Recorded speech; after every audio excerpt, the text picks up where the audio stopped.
It has been nearly a decade since the national capital welcomed winters with a clear sky. As Diwali approached, the air quality started deteriorating, and even post-Diwali, the AQI currently is hovering around 370, which is around 50 times the acceptable limit which has been set by the World Health Organization. The AQI has even crossed 400 at several places in Delhi, and it's extremely difficult for people to breathe. The incidence of respiratory illnesses, like every year, has increased at this point of time. And schools have reopened post-Diwali. However, it remains to be seen whether the Delhi government is going to issue any order like the previous year when several schools were closed as per a government order to protect students from the harmful impact of air pollution.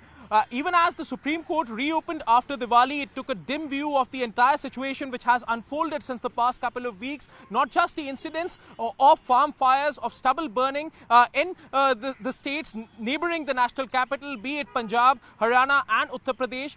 The Supreme Court also pulled up the Delhi government and the Delhi police for massive violations on the ban of bursting of firecrackers. Now the bursting of firecrackers has already been banned by the Delhi government till the new year. However, there were several instances which have been reported not just on social media, but even the debris of burnt firecrackers was strewn on the road on the days post Diwali, which clearly indicated that the ban was flouted on a large extent. The Supreme Court even asked the authorities about a possibility for a perpetual ban on firecrackers in the national capital to mitigate the impact of air pollution across the entire year. It remains to be seen whether there is going to be any such action being taken by the Delhi government or by the Delhi police in this regard, even as several firecrackers companies had earlier submitted before the top court that the incidence of firecracker burning was only momentary and it was a sporadic thing which used to take place every year,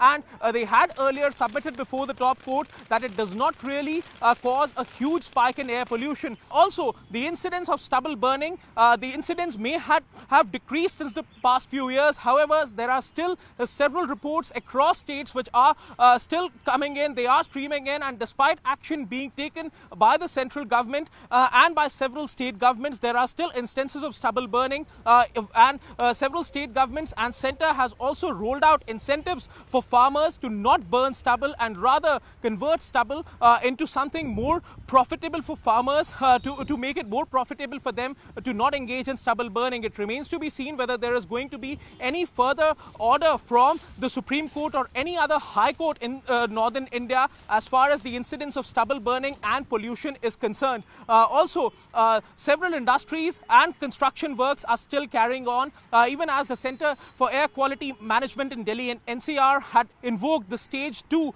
of the Graded Response Action Plan, commonly known as GRAP, in the Delhi NCR region nearly 2 weeks back. But currently, it's just a stage 2 which is in place, and there is a possibility that if the air pollution does not subside, then the stage 3 and stage 4 may also be invoked, which may involve a ban on several industrial activities, on construction activity, and also notably on BS4 vehicles.